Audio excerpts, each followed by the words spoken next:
বাংলাদেশে সবচাইতে প্রতিষ্ঠিত সবচাইতে বড় বেদাতের মধ্যে থেকে এটা একটা। কোন মানুষ মারা যাওয়ার পর তার পরিবারদের কাছ থেকে গোটা এলাকাবাসী গরিব খাওয়ানোর নাম করে 4 দিনা 40 10 দিনার নামে খানা খাওয়া। এটা খুবই আপত্তিকর একটা কাজ। মানুষ মানুষকে খানা খাওয়ায় খুশি হলে, কেউ কাউকে খানা খাওয়ায় কখন? বিয়ে করছেন, অলিমা খাওয়ান। ছেলে হয়েছে, আকিকা খাওয়ান। কোরবানি করছেন, গোশত খাওয়ান। ছেলে পরীক্ষায় ভালো রেজাল্ট করছে, মিষ্টি খাওয়ান। এগুলো হলো সিস্টেম, অর্থাৎ খুশির ছোটে মানুষ মানুষকে খাওয়ায়। আমার বাপ মারা গেছে, আপনারা গোটা এলাকাবাসী এসে বলতেছেন গরু জবাই করে খাওয়া। কেন? আমি খুশি আমার বাপ মারা গেছে, জন্য গরু জবাই করে। পাইছেন কোথেকে? এগুলো ইসলামের নির্দেশ না। বরং আমার বাপ মারা গেছে, আপনারা সবাই আমাকে খাওয়াবেন, আমাদের পরিবারকে খাওয়াবেন। আমাদের রান্না বাড়া করার মানসিকতা নাই, মন খারাপ, এই জন্য সবাই মিলে তাদেরকে খাবার দিবেন। এটা হলো সুন্নাত। রাসূল আকরাম সাল্লাল্লাহু আলাইহি ওয়াসাল্লাম নির্দেশ করেছেন, ইসনাউ লি আহলি তাআব তুআমা। তিনি বলেছেন, আহলি তাআবকে তোমরা খাদ্য পাঠাও, কারণ তাদের আত্মীয় মারা গেছে, তাদেরকে খাওয়াবেন। আর আমাদের দেশে মানুষ খাওয়ায়, প্রথম সবাই একটু পাঠায়, কিছুদিন খাওয়ায় টাওয়ায়, এরপরে শুধু আসলে একসাথে একদিনে উঠায় নেয়।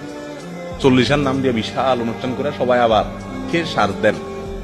এরপরে দেখেন রেজাল্ট কি আসে। শ্রাদ্ধ সম্পর্কে একটু ধারণা নেন।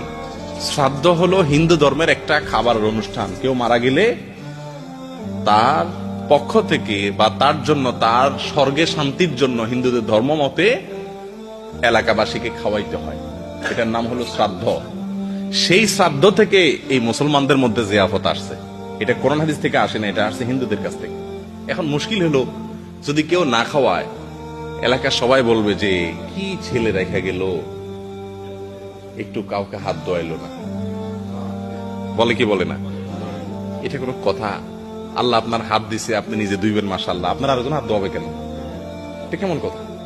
এগুলো খুব খারাপ জিনিস। এটার বিরুদ্ধে দাঁড়ানো কঠিন একটা কাজ। আপনার বাবা মারা গেছেন, আপনার বাবার জন্য মসজিদে একটা টিউবওয়েল করে দেন, বাজারে একটা টিউবওয়েল করে দেন, স্কুলে একটা টিউবওয়েল করে দেন, একটা পথ রাস্তা ঠিক করে দেন, একজন গরিবকে একটা সেলাই মেশিন কিনে দেন, একজন একটা রিক্সা কিনে দেন, মসজিদে একটা কাজ করে দেন, একটা মাদ্রাসায় কিছু দেন। এগুলো সওয়াবের কাজ।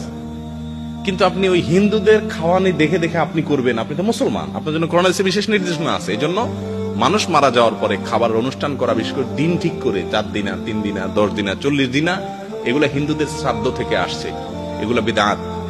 কিন্তু এগুলো আমরা করে আসছি।